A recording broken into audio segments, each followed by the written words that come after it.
Welcome to the Bear Pit Pod. You didn't do your little dance this week, Craig. You didn't do your little dancing. Just that, wasn't it? It was the enthusiastic way you introduce it. I just like it. Yeah, just gets love me that going, little bit. This week we've got a guest, former Premier League physio and Football League physio, Ben Nixon. Also a Stoke fan, so it sort of makes sense. Yeah, that makes complete sense. Yeah. But first off, before we go into all the physio stuff, we best take a look at the West Brom game. Yeah. We were both there. We were. Best performers? I thought, I'm going to say it wrong again, but Chipu. I thought he played really well. I thought he was awful. Did you? I thought he was awful. No, I thought he was really well. I thought he was quite solid. Who else was good? Ramadan, when he came on, was good. Changed the game, really. I thought Ryan was alright. Zuma played well. I don't think anyone had a particularly bad game. I think it was such a Tony Pulis game that it's difficult to pick. Why was it on Sky? Oh, the amount of times I get thinking that. Chelsea Everton was on. It was the option as well. But just that Pulis alone, I just kept thinking this is going to draw the subscribers in. They're going to be flogging towards Sky just before.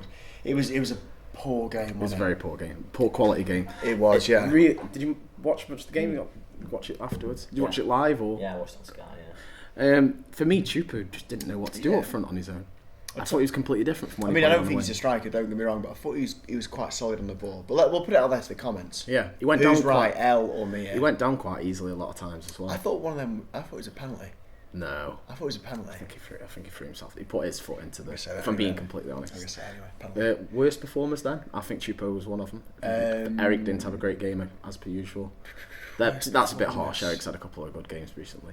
I think Eric didn't play too well. It's difficult. I don't think anyone was particularly poor. I thought Jarlan was a tad ineffective, maybe. I'm probably being a bit harsh there, but it just sums up the game. No one completely shone, and no one looked that poor. It was just a middle nothingness, knocking of heads. I don't know. It's rubbish analysis, isn't it? Apologies. I'm not giving anything. I think it was 2 points drop though.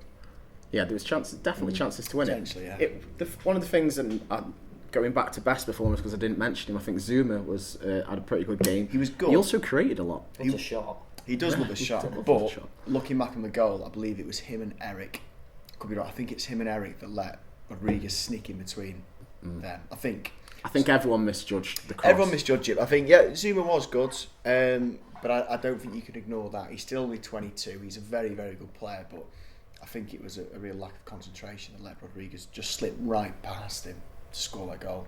Not knock him completely, but I think Zuma was one of our most creative players. I mean, going forward, he just wanted to drive forward and make something happen, which we seem to be lacking from a lot of them. Yeah, he did seem to have a bit more about him when he got weirdly in that final third, which that shouldn't be happening from your centre back. He had one shot that nearly looped in off a deflection, another shot that just shaved the post. Yeah, you know what, I tell you, he was a bit...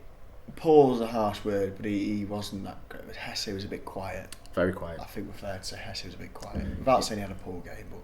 Yeah, it wasn't exactly... He set himself a high... Yeah, he set the bar high with that performance against Arsenal. There was also zonal marking. What did we make of that? They got praised for it on Match of the Day. Three of them holding hands in a line just in front, a couple of yards in front of the front post. It's a strange one because I remember standing at the game thinking, what are we doing? I hate zonal. You see them West Brom players we were praised for floating about on the edge of the box. Praised for it. I don't like it, full stop. It just doesn't make sense. I like a bit of a combination where you've got maybe one or two men in certain zones and then the rest are just picking up. Yeah, it's not for me. Klopp does it, and he's got the highest percentage of conceded set piece goals, hasn't he, Liverpool? Have they? Yeah, they have. You're right. Should get them more often with all these stats. Obviously, Crouch got the goal. Probably one of the easiest of his career. Took it well, didn't he?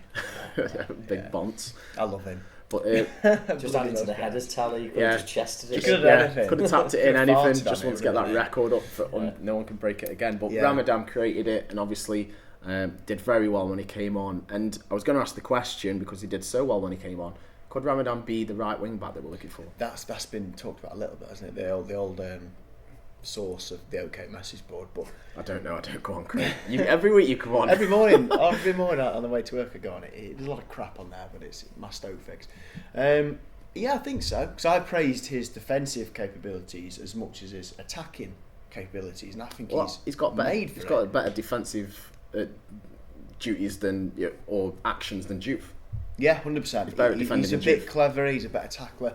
I think he's made for it. To be honest, I don't want to remove too much of that attacking flair that he's clearly got by restricting him. But if we're struggling for that right wing back position, which apparently we are because Juve and whatnot, yeah, it makes sense to me. Definitely give it a go. For me, it's if you play him at a wing back position, do you limit his attacking capabilities because of the amount of recovery runs he's having to do? Yeah, that is the only drawback of it. But I think until he does love to take a man on. He does, and he might expose the defence a bit. But until we get someone that can, fill that void, I think he's the next one that's worth giving a go in that position. Yeah. Well, Chamberlain isn't going to Chelsea anymore, Liverpool, isn't he? Liverpool. So that they need him again now. Mm-hmm. If he'd have gone there, maybe he would have been up for grabs. Yeah, maybe potentially. But then we go on to Chupo. I said he's not a striker. Not too sure what to do with him there. If he's not a striker and he doesn't seem to be performing as we think, do we still need to get one? I know obviously we've been rumoured about Janssen from Tottenham. Is there an option there to go and get a striker? I still keep falling into this. I want Berahino to work so much. I feel like by getting a striker, we've almost conceded that this experiment's failed, and it upsets me a little bit. We probably do need a striker, because if we're going to persist with this kind of 3 up front thing, we need a Drogba type player. Not that standard. We need that. Craig, where have you found a Drogba? not literally just someone of that quality. Some absolute youth. Basically, in his day, Kenwyne Jones, a decent Kenwyne Jones. Don't get me wrong, but that sort of player that could hold the ball up, tough, strong, bring other people in. And we've not got one of them in our squads, really. I feel like we had a mini version in Hosselu. And it hurts that he seems to be doing so well for Newcastle. He scored at the weekend. Praise heaped on him, even by the great Alan Shearer. Yeah, he loved him. Yeah, so we probably do need one. I was very surprised Berahino didn't come on or feature at all the other day. I don't want to say it's failed, the Berahino thing, because I think there's a player in there. And I thought he had his best performance against Arsenal, then he gets completely dropped for 90 minutes, and I was so baffled by that. I don't think it helps when you've got, as a number 9, you don't want to be coming in and out of the team all the time. You want a consecutive run of games. Yeah, you have to. It's just consistency. I'm confused by it. I think the end of last season, I always said, I'm taking whatever Berahino does last season, I won't take it to heart. You weren't going to hold it at all. He was going to have, for me, he should have a decent run now, at least 5, 6, 7 games, and then we can judge. But he's instantly been dropped, and I think that's pointless. I don't understand the point of any the question mark was over his fitness, wasn't it? And exactly. Now he's had a full pre-season behind him, and now he's not given the chance. It doesn't make any sense. Because obviously we'll go more into all the physio stuff in a moment, but what effect does that have, being out of match fitness, match prep for so long, due to a player? He came in the back end of last season, but now he's had a full pre-season behind him. Do you expect him to be completely at that level where he should be now? Considering he's not had any major injuries, then in theory, yes, he should be able to hit the ground running. Particularly because he didn't play a run of games towards the end of the season, or his workload's not been particularly high. So then he doesn't really need a great summer off. He could continue working throughout the summer and then hit the ground running pre-season. So it is a strange one. So for me, he should have hit the ground running already. Yeah, but I don't think he's not even given the chance to hit the ground running. He played West Brom, dropped after Everton. He was dropped basically, wasn't he?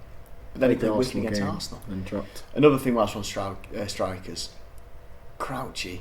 I know he's 36, but surely he needs to play. I don't know how. But how can we keep ignoring his strike? His recent, his quality. He scored Rochdale obviously the other day. It was a great plan B to go to. That once Crouch came on, we started lumping balls in. That's what upset them. Even though it was a Tony Pulis team, you'd expect him to deal with that quite easily. That is what mixed it up, and he did eventually get the goal. Wicked. I mean, I saw a stat, something like 9 Premier League goals in his last 15, 16. I mean, that would start in any Premier League team. You wouldn't ignore that. But for whatever reason, in Crouch, he just instantly, his bench. He's going to be on the bench. He's unusual. He's plan B. He's 36 years old. He's bench. I'm not going to go long ball. Yeah, but that doesn't seem fair. His record's great. I mean, don't get me wrong, I've not got the solution how you incorporate Crouch into that squad. But I think it needs to be considered. I don't care how old he is, he keeps scoring for us. And it must be doing his head in a little bit. Man United, 2 weeks, you start Crouch up front? I don't know, because I put myself on I put my you're putting your neck on the line now, a little bit, haven't I? Because I've got to do the first 11 for Bear Pit as well. Yeah, you will. And then for those that are watching this and that, they're going to be expecting Crouch to be in it. But I don't know. He's wicked, isn't he? He keeps scoring. And he's a nice bloke. Not that you should bring that sentiment into it. Can't play him up on nice bloke. Crouch, you're starting because you're a nice bloke. Right, so we've sort of glanced over West Brom. Obviously, we have got a guest, so we do want to go in and sort of speak about the reason we've got you on. So start off for us, what's it like being a physio? It's the same as any job. It's got its ups and downs. It's great working in professional football. Just being around the lads every day is one of the best things. You were also, for a lot of people, who myself included, when you realise you're never going to be a player, and you were a professional failed player. Fail. Yes, yeah, failed player. I said failed. We said failed player in his youth. But I suppose it's the next best thing working in football. Yeah, it is. Yeah, I mean, it's part of the reason why you get into it is that I was a scholar for 2 years, so we were training and playing for 2 years, and it was just a great experience. So then I realised that was what I wanted to do, so I get all the necessary qualifications and head straight back into football. And I've never thought of anything else really. But yeah, it's great being amongst all the lads every day. Do you kind of like, obviously you've got the squad players and there's all the dressing room band and all that stuff. Do you find that you can just jump in with that as much as them? You can. Be one of the lads, or do you have to remain a bit professional on the side? Yeah, you do. It's very much a grey area. Some people cross it occasionally. I try to have a little bit of a laugh with the lads and make it an enjoyable environment, because the rehabilitation process is a hard experience for anyone that's got a long-term injury. So you need to break that up a little bit, and it needs to be fun as well as serious. But there is a line. So you wouldn't really find me going out on nights out with lads and things like that, because you just cross those professional boundaries. Yeah. At the end of the day, you've got a professional body to sort of look over you, so you need to be doing things that are in with your professional boundaries. Yeah. What is it like a day in the life? Busy, very busy. Who do you work for now, or what are you doing? Well, I don't know if we can say it. Okay, say Port Vale. Yeah. So I'm head physio at Port Vale. Fine. So your phone never switches off. So you're either getting texts, calls. I've had occasions on last season where players ring me at 12 o'clock at night because they're not sure whether to take their anti-inflammatory or not, and I've got your missus in bed going, what the hell do they want you for now? Yeah. So it's a case of like your phone's never off. You don't really get any days off. It's not like the coaching staff where they have their midweek day off and then they have a Sunday off as well. Your injured players are in on that Wednesday, and then if you pick up anything on the Saturday, you're in on that Sunday. So sometimes you can go 20, 25 days without a day off. And obviously as well, we've spoken about it previously, and it's quite similar to me really working in the sporting industry, but you're working every weekend as well. Yeah. You literally live the life of the guys. You only get the summer off. That's the thing, it's not a job, it is a lifestyle, and you've got to love it, you've got to appreciate every moment.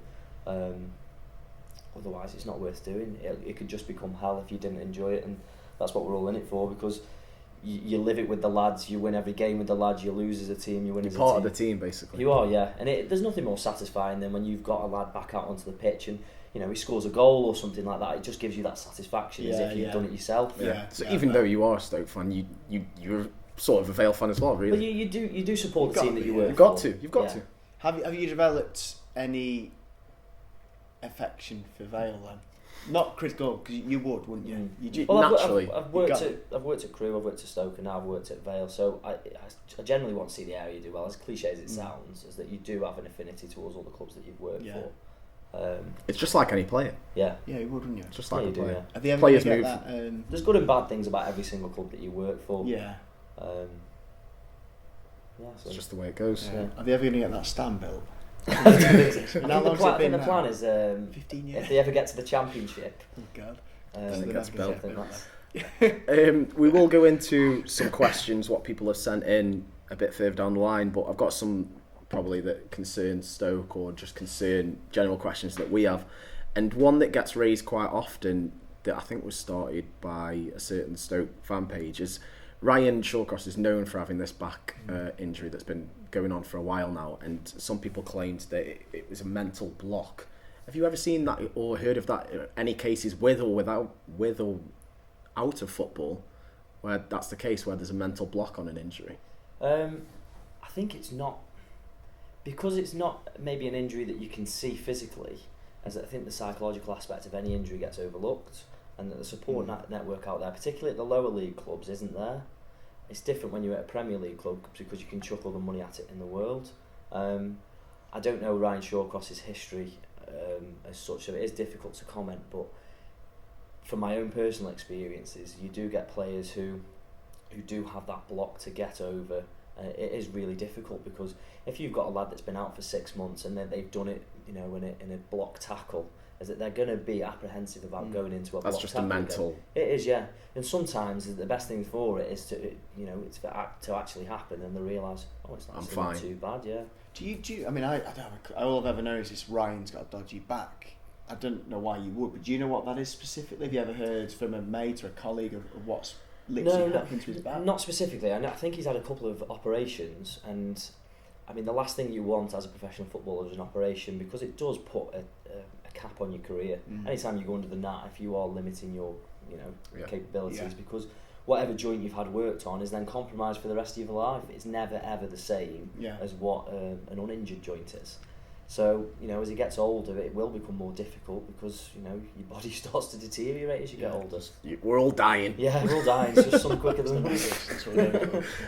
So Hesse came to Stoke and he came off the back of a loan spell at Las Palmas, but before that he did his cruciate, I believe. What sort of limitations will he maybe have for the rest of his career? Well, this is the big one, is that when you talk about ACLs, you've got your anterior cruciate ligaments and your posterior cruciate ligaments.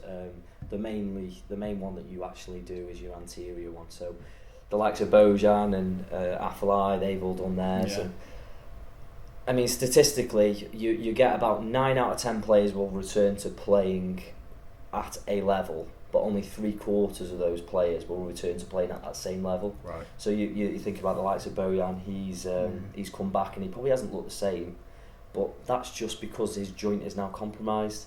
Is that with an ACL, is that you don't actually repair the ligament, is that the ligament just sort of gets taken away, and you replace it with either a slither of your hamstring or the middle third of your patella tendon. So it is not the same. Your joint isn't the same. The mechanics of the joint don't work the same.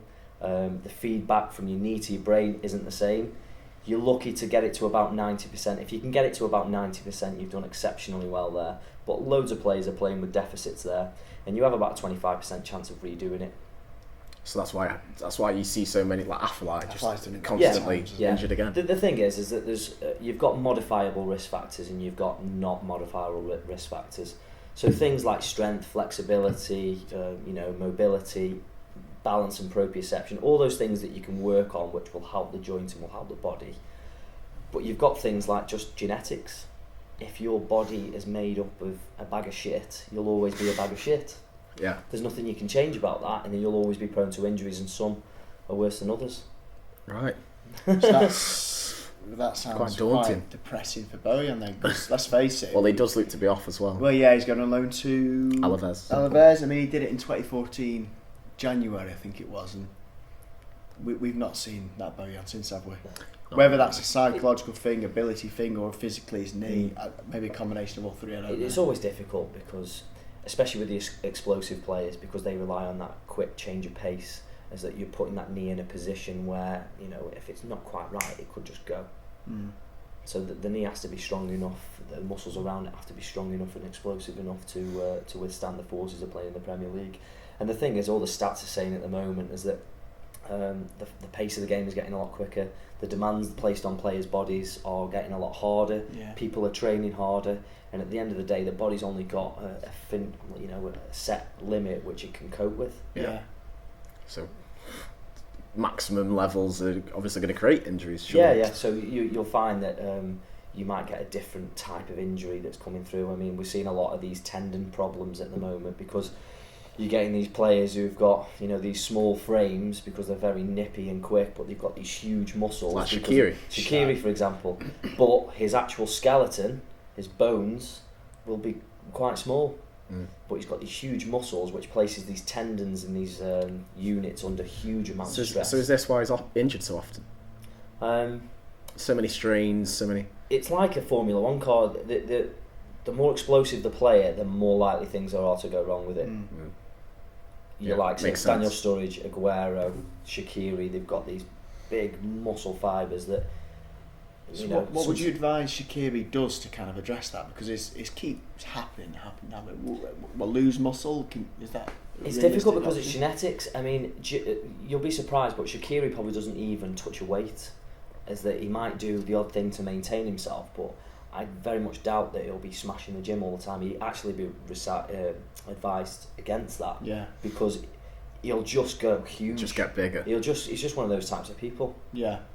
Just that sort of body that'll just... Yeah, so he probably does enough to maintain strength levels and stuff there, but it's a huge part of genetics with Shaqiri. It's like, step away from the weight, Shaq. Yeah. Get yourself off. Like, Shaq is so frustrating. But a player there that's just always getting these muscular injuries or tendons. Yeah. But then he seems to be okay for international duty. Yeah, he does. A bit weird though. A bit weird. Similar to the Coutinho injury. Yeah, that back pain suddenly resolved itself, didn't it was suddenly okay.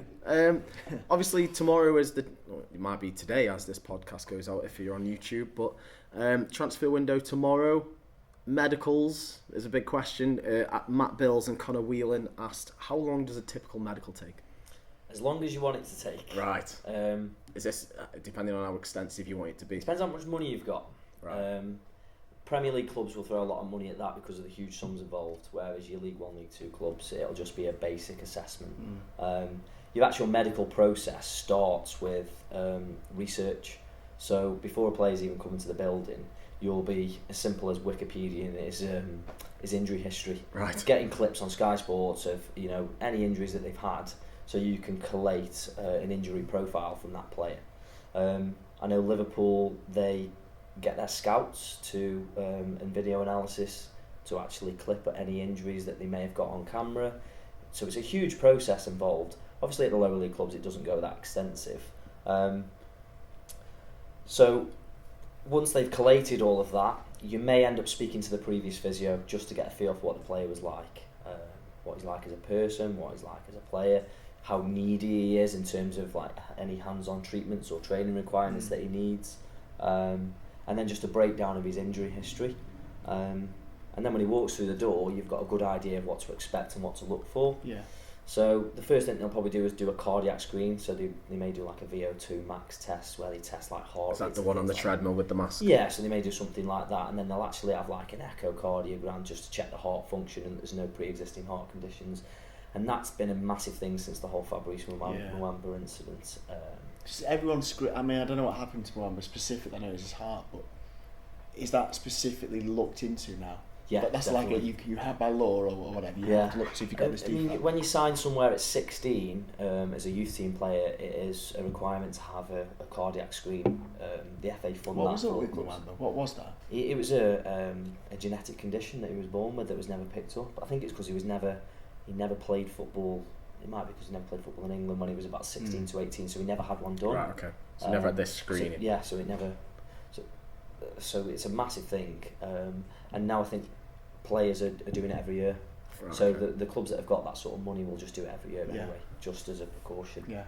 So once they've had all that and everything's okay, they'll usually go with the head physio or the head doctor and just go through a basic musculoskeletal screen. So they'll have the physio bed, they'll go through all the joints, they'll test everything, they'll find any sort of imbalances and weaknesses, and then they might go with a sort of sports scientists and strength and conditioning coaches to just do some basic strength tests, just so that then they've got baseline measurements of where they're at when it comes to the like pre-season testing and things like that. And it's always good as well because say if you're rehabbing an injury, is that you've got markers to work from and work towards.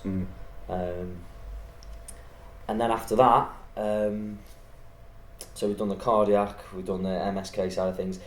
Depending on how much money the club have got, they might just send them for a full body MRI scan and get every joint just to examined. double check. And so you're basically just getting a picture of what's going on inside that joint. Yeah.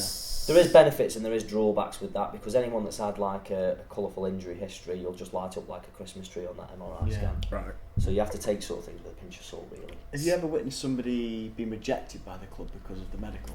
I think, yes, in theory. But all you basically say to the manager is that you present an injury risk. So I usually use a scale of just like low to medium. Like football manager? Yeah. So you basically say, if you're worried about a particular injury or if you notice something that doesn't quite fit and you're not happy with things, is that one, how much does the manager want to sign him? Because you can just say, no, he's failed his medical, but the manager will sign him anyway. Right. So it's best to just say, I think this may happen, or I think he's a risk with this, or anyone that's had an ACL injury immediately rings alarm bells because of that 25% reoccurrence rate. So he would be sort of in a medium to high risk anyway. Yeah. At the lower league clubs, what you tend to do is you just say to the manager, how important is he? Can you get him on an appearance-based contract rather than a high basic wage? Yeah. So it may alter the contract that they offer, even whether they decide to pull the deal or not. That's not my decision. So transfer window tomorrow. Will the club have, say they're expecting any late deals, etc.? Will they have a club physio on call? The Premier League clubs, because obviously the staffing levels are so huge, is that you'll just have someone just sitting there waiting, ready to do a medical. Yeah, usually the head physio, to be honest. Head physio in the dock will probably just wait around, catch up on any paperwork while things are waiting for it to happen. Yeah. So have you got to work for Vale tomorrow? I'm in anyway, but not as far as I'm aware. I've got plans tomorrow night. But you could, in theory, get called and say we've had a last minute signing or whatever. You need to in theory, yeah. So in theory, you're on call. We will go to some, because there is a fair few people who wanted to throw some questions at you. Obviously with your expertise and the things that you know. Dutch Potter Henry says, in Gerard's book it says he has a very good relationship with the physio. Is there any players that are similar for you, like you've sort of made a bond with or friend with, or? Yeah, I mean, we've been relatively just young. Naturally happen in the career. Yeah, it does, yeah, because you associate with the lads all the time. It's just like, you know, having a beer around a table like this, you associate with people similar to your age. So you do, but again, for me, I personally don't cross any professional boundaries, so I wouldn't be socialising with people outside of that working environment. Yeah. Just because it creates problems. You do on occasions have to discipline the players, and it becomes very difficult when if you see that person a friend. Yeah. So discipline them in the sense that you give them X amount of exercises to do, then they don't do it, they don't do their homework, and maybe, but it's usually down to people being late. There's a fining system in place, so if players are late, is that it just becomes like a little bit. There's a bit of tension there if you're telling a player that they're fined £50 for being late, and they're like, oh, for God's sake, yeah, got to give you this. £50. Oh, come on, man, come on, I'll get you a beer when we're next out. No, it doesn't happen. That's not £50. Is yeah, it? Yeah, it's free. Kevin Bowen asks, what's the usual process for players with damaged cartilage? It depends where and what type of cartilage, really. If we're talking about the most common one with the knee, usually an operation, to be honest. Yeah. It depends on the. Do you have to replace it? Yeah. So if you damage your meniscus, which is your cartilage within your knee joints, they're basically your two shock absorbers. You've got your medial and your lateral, which are basically your inside and your outside. If you tear it within really, really close to that ACL inside that joint, it's got a really shit blood supply. So the chances of repairing are next to none. So you'd either have to have that area where it's torn taken out, or you end up having it stitched. Usually it boils down to the fact, how old are you? So if you've got a 16-year-old lad, you're more likely to try and repair it to save the knee. Than a 60-year-old man. Than a 60-year-old man, yeah, you'll just take it out. And then would they be in a wheelchair? No, they won't be in a wheelchair, no. I mean, the great thing about it is now that the body's so resilient, is that you know, if you go to see someone decent and you get some good rehab exercises, is that if you strengthen up the muscles around the joint, not just that joint, but the joints above and below, because everything works as a system. So if you hurt your knee, you want to work on the muscles around the hip and the ankle as well. Okay. At Marek Anovic, I hope I've said that right. Says, what do physios do when they run over and a player tells them they're feigning injury, or they are to waste time? Do you know what? I've had it on occasions where one of the main jokers, I won't even mention names. During the game, right? During the game, so player winning, 1 or 2-0, game's done. Yeah. 89th. Killing it out. Far corner, player decides to go down. I know the player, I know what he's like. I know he's not getting back up, but I know he's messing about, and he's just waiting for me to come on. Makes me sprint all the way over there, and he just sticks his fingers up at me. Do you encourage it? I mean, does the management team encourage you to play along, because obviously it's to win the game? And It is difficult. You do get occasions where the manager's like, don't go on, but at the end of the day, if the referee signals you on, you've got to go. You've got to go on. Yeah. It's like the whole Eva Cunera thing. Yeah. Is that she lost her job over stuff like that, but at the end of the day, you just got to do your job. You're not in it to try and influence the team or influence the result. You're out there to just protect the players. Okay, fair enough. Leanne Williams says, why do some players get treated abroad rather than the club? Again, it's probably down to money. You usually find at the top clubs, at most Premier League clubs, is that there's such good facilities away from the Premier League as well as within the Premier League. It usually just breaks up the monotony of being in the same place day in, day out. As an injured player, your days are generally a lot longer than the fit players. So you'll come in earlier because you need to get assessed. You've got a whole batch of rehab programs to do. You've got work with the strength and conditioning coaches. You've then got a pool session. You've got a cardiovascular session. So your day is broken up into 5 or 6 different sessions, and most of the time you don't leave till 4 o'clock. So if you're doing that 5-6 days a week in the same place, seeing the same faces all the time, again, it comes down to that psychological aspect of the rehabilitation. You just sending them to Qatar or America or the south of France, just to a good rehab centre where they've got good facilities, but you've also got a bit of sun. So when they're away from the club, they've got that chance to just relax and things. It's like we had the examples of Fly and I think maybe Bojan went back to Barca. Barcelona, yeah. But would Stoke pay Barca for that? I don't know. I mean, I was at Stoke at the time where Bojan got injured, so I don't know the politics behind it. What was the kind of... So you were working when Bojan was injured at the Stoke team. What was the kind of the word amongst the medical and physio teams? It like, shit, this is a bad one. There was a bit of kind of panic and drama about the whole situation. I think when he initially did it against Rochdale, I mean, you've got to credit Dave Watson, the head physio at Stoke, for this. Bojan went down, non-contact injury, he's gone down. The mechanism screams out ACL. He's gone on. Bojan is fighting with Dave Watson to say, no, I'm fine, I'm fit, I want to play on. And he made a really tough decision there because he's tested him immediately. High pressure environment. I know it's only Rochdale away, but that is a high profile clinical decision you're making under scrutiny, and he's felt within himself that no, that knee is completely fucked. Despite Bojan saying he's okay, he's dragged him off and he's potentially saved his career there, and I don't think he gets enough credit for that, because if you've ruptured your ACL and then you carry on, and you saw it with Callum Wilson at Bournemouth at Stoke, as he ruptured his ACL, the physio went on, assessed him, felt like he was okay. Callum Wilson said he was okay, carried on and collapsed in a heap 10 seconds later. The problem is that you've ruptured that ACL, so that knee has not got any stability there. So you put yourself at massive risk of making something even worse.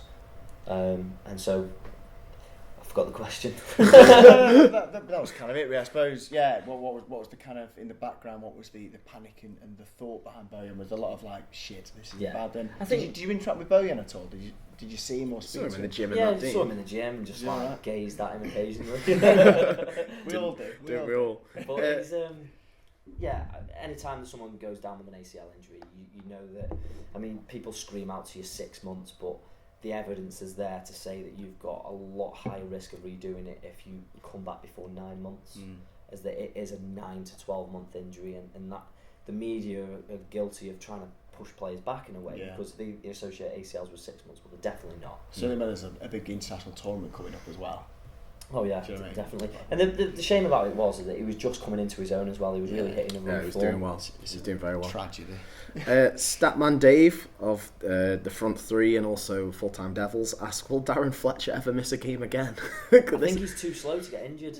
Is that what it is? Genuinely, yeah. Players who are slow and not explosive don't get injured unless it's a contact injury. They're very unlikely, touch wood, to get any sort of muscle injury. Is it 2 or 3 seasons on the bounce now he's not missed a game? Yeah, probably. Yeah.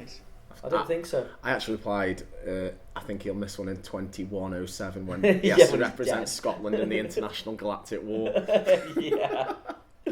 So yeah, it doesn't look like Darren Fletcher's missing the game anytime soon.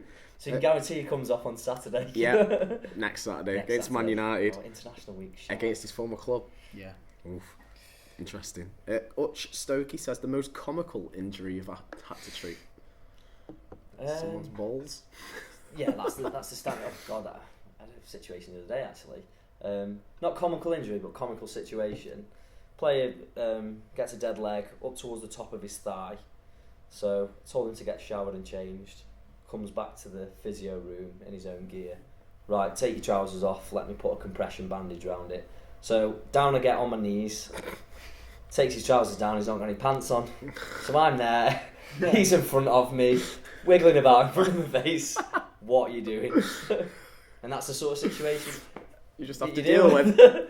So he pulls it to one side and I wrap it round. Were you at Stoke when Liam Lawrence was there? The dogs. I wanted to know because apparently Liam Lawrence was out for half the season because he tripped over his dog. And I want to know if that's a lot of those stories, most of the time, I think are just something else is dodgy as well. We've got a couple of ex-Stoke players playing for us at the moment. I honestly have asked that question, but I didn't get a response. He's there, isn't he? He was. He's at Notts County. So we've got Daniel Pugh and Daniel Pugh, Michael Tong. William Taylor asked, "What's the worst injury you've seen?" Along the lines of the ACLs, any type of surgery where you're dealing with an infection. No horrific breaks. Yeah, I've had a couple of ankle dislocations and fractures, which are horrible at the time.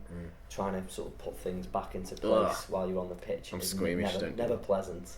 But we've had a few situations where we've had a knee surgery where it's become infected because you're not dealing with the actual so what happens when it gets infected? Well, it's a systemic thing. Then you've got to put them on antibiotics. They've got to be treated in hospital, and you basically can't treat the injury for a long time. So the timescales get put back. They're the worst ones. Ugh. Makes me feel ill. That is everyone's questions. But now we do, obviously, Stoke are on a break. We go into the international break, and it looks like Jack Butland will get another crack at being England number one, especially now Pickford has pulled out of the squad injured. Last time we spoke to you when you were on the channel was when you ran us through Butland's injury, and you pretty much predicted the outcome that he'd come back towards the end of the season. And it looks like he's made a complete recovery now. Yeah. I think the problem was that stress fracture that he had in his ankle just went undiagnosed for a while, and when they actually found the root cause of the problem, treated it well. Do you lay any blame on the misdiagnosis, or is that quite a common thing to miss? Because I don't work in this profession at all. I'm just a Stoke fan at the back goes, "Oh, that's disgrace. He's just spotted that," But is that excusable? Or yeah, should that definitely. have been spotted? Yeah, very difficult. Was it a hairline? Yeah, it depends on the type of scan that you have as well. Is that you've got to be very specific when you're scanning them. Is that you need to get the right angle. Yeah, you've got to be really the right type, because an X-ray and a CT scan, they both scan the same thing, but they both scan it in a different way. You get with a CT scan, you get more of a 3D image of the bone, and sometimes you can miss these things because it's only very small, very very very small, but something very small that's left untreated. Can get worse when you try to come back to those high-end activities and movements. Yeah, but it is good to see Jack back, and hopefully we will be seeing him in the number one shirt this weekend. He is being the number one. Got Malta, I think. Yeah. Will he even have any saves to make? He'll be fine. He'll be very comfortable. Yeah. Hopefully. That has been the Bear Pit Pod. Do go and leave us a review on iTunes, 5-star. We'll read them out next week if you do. We're on YouTube, Acast, iTunes, SoundCloud. Thank you very much, Ben, for coming on. Cheers, to the pod. Great guest. Some great questions answered there. So yeah, and we'll see you all next week. International break, isn't it? So international break. So don't expect too much on next week's pod because we've got nothing to talk about. No Man United. And then Man United. Yeah. Right, that's been the pod. See you later.